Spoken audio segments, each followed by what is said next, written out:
Hello and welcome to another part of this chapter, probability. In the previous part, we have discussed about probability mass function and distribution function by virtue of an example. In this part, we shall first discuss about the properties of probability mass function and distribution function. As in the previous part, I have discussed that we are considering only the discrete case only. So in this case, we are considering that the distribution is discrete. That means the spectrums are either finite, or if it is infinite, then at most countable. First, we consider the properties of probability mass function. Here you say that there are only two properties of probability mass function. The first one is probability mass can't be negative. So if xi is greater or equal to 0 for all xi, that means for all the spectrums, the masses are non-negative. This is obvious because probability mass means the probability at the spectrum points. That means the probability of the event which are defined by the spectrum xi. And as we know that probability can't be negative, so probability mass can't be negative. This is the first property, and this is the second property. This is given by the sum of all the masses equal to 1. That means if we add all the masses, then it will be equal to 1. This is also obvious because we know that the total probability is equal to 1. So if we add all the masses at the spectrums, then the sum will be equal to the total probability. So the sum of all the masses equal to 1. So these are the two properties of PMA. The first one is the masses can't be negative, and number two, sum of all the masses equal to 1.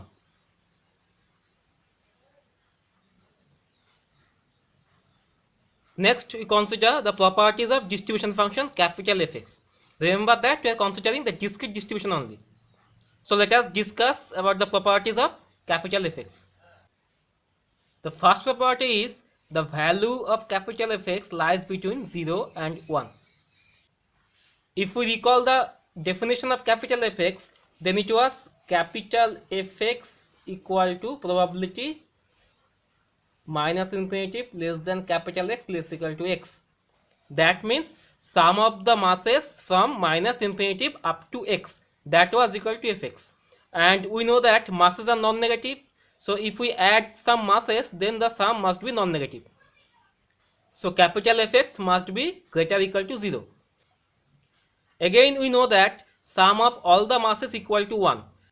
So if we add the masses, then the maximum value that capital Fx can attain is equal to 1. Therefore, sum of the masses is equal to 1. So if we add some masses, then the sum of the masses must be less equal to 1. That's why value of capital Fx is always less equal to 1. So capital Fx lies between 0 and 1.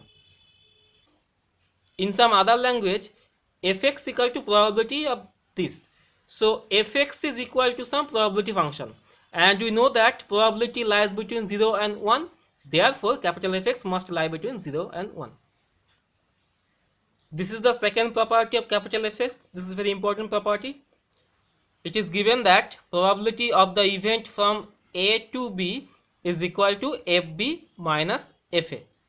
Remember that in this event, the point A is excluded, but the point B is included here. So the probability of this event is equal to Fb minus Fa. To prove this property, we consider two events. This is the first event, that is from minus infinity to A, including the point A. And consider another event, that is from A to B, excluding the point A but including the point B. And if we look carefully, we shall find that these two events are mutually exclusive, because the point A is included in this event but it is excluded in this event. So these two events are mutually exclusive. Now if we add these two events, then we shall find that the sum of these two events is equal to minus infinitive to B including the point B, because this is from minus infinitive to A and this is from A to B. So if we add these two events, then we find that sum of these two events is equal to minus infinitive to B. Now we are taking the probability on the both sides. So if we take probability on both sides, then in the left hand side we find that these two events are mutually exclusive. So we can use the third axiom of probability. So using the third axiom of probability, this probability can be written as sum of these two probabilities. And now, as we know that fx equal to this one, the event that is from minus infinity to x, that is fx. So in this case, this event is from minus infinity to a, including the point a. That means this is equal to capital Fa. Similarly, from this event we find that probability of this event is nothing but capital FB.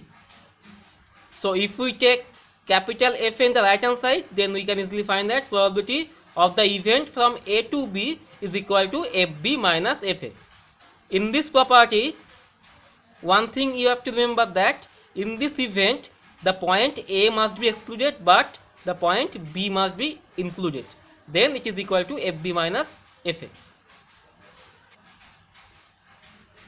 Next property is capital Fx is monotonic increasing. We know that a function capital Fx is monotonic increasing if for any 2 points x1 and x2 with the property that x2 is greater or equal to x1, then if f of x2 is greater or equal to f of x1, then fx is monotonic increasing. And we know that f of x2 minus f of x1 is equal to probability of that event, and for this event we know that probability can't be negative, so this is always greater or equal to 0. Therefore f of x2 is always greater or equal to f of x1 if x2 is greater or equal to x1. That means the function fx is monotonic increasing. Now property number 4, it is given that f of minus infinity be equal to 0 and f of plus infinity be equal to 1. As we know that f of x equal to p of minus infinity less than capital X less equal to x. So if we consider f of minus infinity, that means we have to find the probability of the event that is from minus infinity to minus infinity, which is obviously 0. So therefore f of minus infinity is equal to 0. Now if we put x tends to plus infinity in this equation, then f of plus infinity is equal to probability of the event from minus infinity to plus infinity. That means sum of the masses from minus infinity to plus infinity. And we know that all the masses lie between minus infinity to plus infinity. Therefore f of plus infinity is nothing but sum of all the masses. And we know that sum of all the masses is equal to 1. So f of plus infinity is equal to 1. Next, property number 5. This is the final property. It is given that fx is right continuous everywhere, but fx is left discontinuous at the spectrum point. So for discrete distribution, capital Fx is discontinuous, actually left discontinuous at the spectrum point, but otherwise it is continuous. There is a slight difference between the properties of discrete distribution and continuous distribution. For continuous distribution, the properties 1 to 4, these are same, but the only difference will be in the property number 5. Here in discrete distribution, fx should be left discontinuous at the spectrum points, but for continuous distribution, the function fx must be continuous everywhere. So we can write here, so for continuous distribution, the distribution function capital Fx is everywhere continuous, but for discrete distribution it is left discontinuous at the spectrum point. Now since it is left discontinuous at the spectrum points, so we have to find the jump of the discontinuity. So this is the jump of the discontinuity, f of x minus f of x minus 0.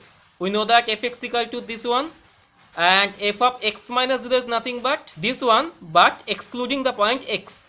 So if we subtract this probability from this probability, then we can find that this is equal to probability at x equal to x. So if x is a spectrum point, then this is nothing but mass at that spectrum point. So the jump of the discontinuity is nothing but the mass at the spectrum point. So the property number 5 can be written as fx is right continuous everywhere, but it is left discontinuous only at the spectrum points where the jump of the spectrum is equal to probability mass at that spectrum point. So this is property number 5. But remember that for continuous distribution, fx is everywhere continuous. So these are the properties of distribution function. Next we shall consider an example. This is the problem given that find the value of k such that fi equal to this represents a PMF, that means probability mass function. Hence find capital Fx, that means we have to find the distribution function also. So this is the probability mass function given, that means these are the spectrums 1 to up to n. So these are the n number of spectrums and these are the masses. So first of all we have to find the value of k. To find the value of k we can use the properties of PMF. So there are two properties. The first one is probability masses can't be negative. So Fi can't be negative. Now I is positive because I lies from 1 to n. So I is positive, therefore the only possibility is k must be positive. So this is the first condition, k must be positive. Next we shall find the exact value of k by using the second property of PMF. This is the second property of PMF, that is sum of all the masses equal to 1. Next we shall replace the masses here. If we replace the values of Fi in this equation, then k is independent of I, so we can take k outside the summation. Now 1 by I into I plus 1, this can be written as 1 by I minus 1 by I plus 1. Now if we apply the sum here, then we find that except for the first and the last term, all the remaining terms are cancelled out. So all the remaining terms are cancelled out. Only the first term and the last term will be there. So this is k into 1 minus 1 by n plus 1 is equal to 1. That means k into n by n plus 1 equal to 1. That means k equal to n plus 1 by n. So this is the required value of k such that this represents a PMF. To find probability distribution function capital Fx, we need to plot the spectrum and the masses in real line. So here we have plotted the spectrums and the masses in the real line, and here you see that there are n number of spectrums 1 to up to n. To find the distribution function we consider three cases. In the first case, suppose x is less than 1. So if x is less than 1, then x lies somewhere there, and we know that distribution function is the sum of the masses from minus infinity up to that point, and we see that there is no mass from minus infinity to that point. So in this case Fx must be equal to 0. Secondly, we assume that x lies between any two consecutive spectrum, suppose between j and j plus 1. So if x lies between j and j plus 1, x may be equal to j, but it is obviously less than j plus 1. Then the definition of Fx should be sum of the masses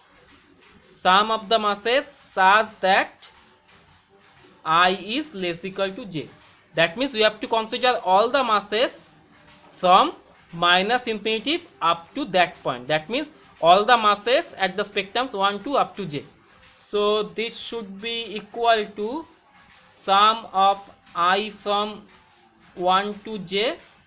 Now Fi equal to k by I into I plus 1, which can be written as, now k is independent of I, so we can take k outside the sum.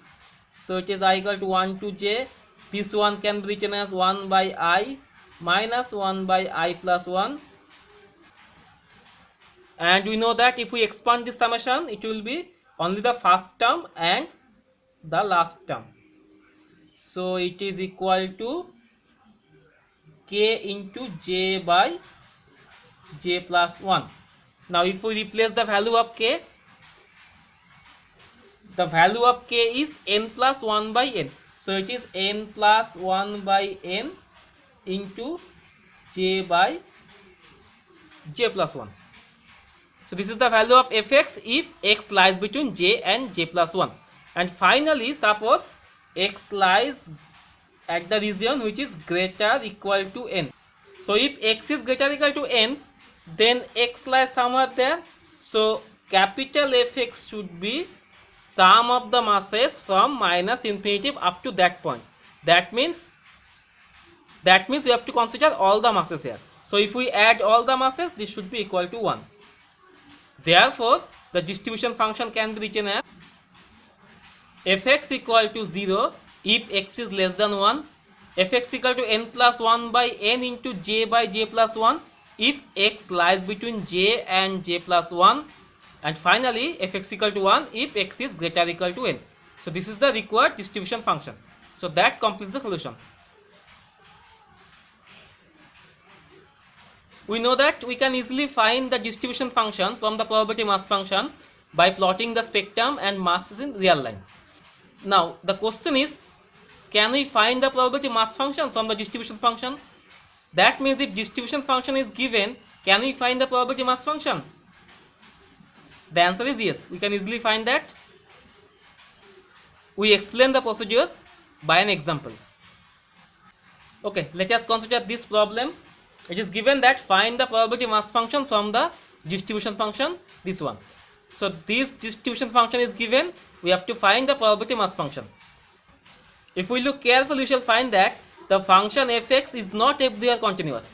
It is discontinuous at the point -1, at the point 1, and also at the point 4, where it is left discontinuous. So therefore this distribution function is given that of a discrete distribution. So we can find probability mass function. Now the rule is very simple. To find the probability mass function, we have to find the spectrums and the corresponding masses. And the spectrums are nothing but the points where the function fx is discontinuous. Here we see that the function fx is discontinuous at the point -1, also at the point 1, and also at the point 4. So these 3 points are the spectrums. So remember that the spectrums are the points where the function capital Fx is discontinuous. Okay, so the spectrums are -1, 1, and 4. Next we have to find the corresponding masses, and from the properties of distribution function we know that probability at x equal to x, this is equal to capital Fx minus capital F x minus 0. That means the value of f at the point which is slightly less than x. So these are the spectrums. We have to find the masses at the spectrum points. First of all, we find the mass at the point -1. This is equal to, so x equal to -1. So by this property we write it is f of -1 minus f of -1 minus 0. Now what is the value of f of -1? The value of f of -1 is 2/5 minus. Now value of f at -1 minus 0, that means value of f at the point which is slightly less than -1. So if x is less than -1, then value of fx is 0. So it is 0. So the mass at the point -1 is 2/5. Next we find the mass at the point 1. Now by the formula this should be f of 1 minus f of 1 minus 0. Now what is the value of f1? F of 1 is 4/5.